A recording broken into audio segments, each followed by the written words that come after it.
Godfrey, Ife, can you tell us the importance of Ife, the significance of Ife? Ife is one of the first 5 holy cities created by God in the world, right? And is the first holy city in Africa, in Nigeria. So that tells you it's very, very powerful. It is the center of the world, and it is the ancestral origin of the Yoruba people. So it's the land of the gods. It's the land of the gods, and according to Ife mythology, it's related to the Garden of Eden in the Bible. If you remember, if you read your Bible in Genesis. Where I come from is about 15-20 minutes drive to Ife. It's on the eastern part of Ife. So we are one. That is my root. Ife is very important to any Yoruba man because it's the center of creation. It's where all other Yoruba people, get their, culture.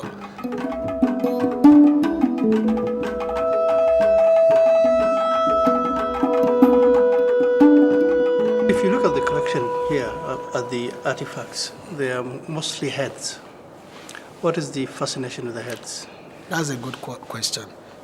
In the Yoruba kingdom, we believe the head is where authority comes from. So let me put it that way: the leader is the center of power, and we believe authority is in the head and it's in the mouth. Ife was preoccupied with religion, with ritual, and most of this represented the Ife cosmology of the head as the center of power. And the head defined you. You didn't define, the body did not define the head. The head is an entity unto itself. The fact that we're seeing so many heads here is something to do with that religious belief within the Ife setting at the time. You being a Yoruba, and I presume you're Christian. Yes, I am Christian. Do you still believe in the other traditional? He who does not learn from this, it's not only ego is an omugo. Omugo is somebody who makes foolishness his constant drink. That's the root. If I am a Christian, yes, and if I'm asked to become a king now, for example, I can't say no.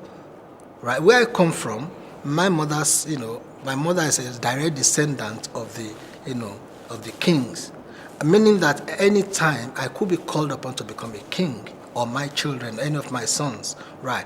I will not, because I'm a Christian, say no. So I have to follow the rules. If I don't, a lot of bad things might happen because we are so superstition, in Nigeria. So that if you're asked to do something and you don't do it, any evil can befall such person. So that I'm a Christian will not really count in this matter.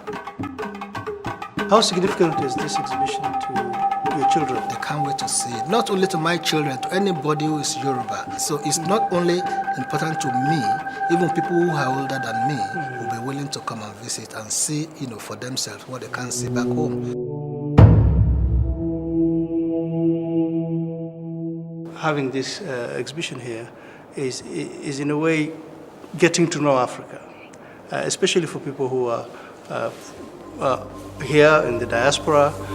It is a window into a very sophisticated continent that we're yet to discover. Just like all these faces which have no names, there are many aspects of Africa that have not been named. And I think this is one way of baptizing it and knowing Africa.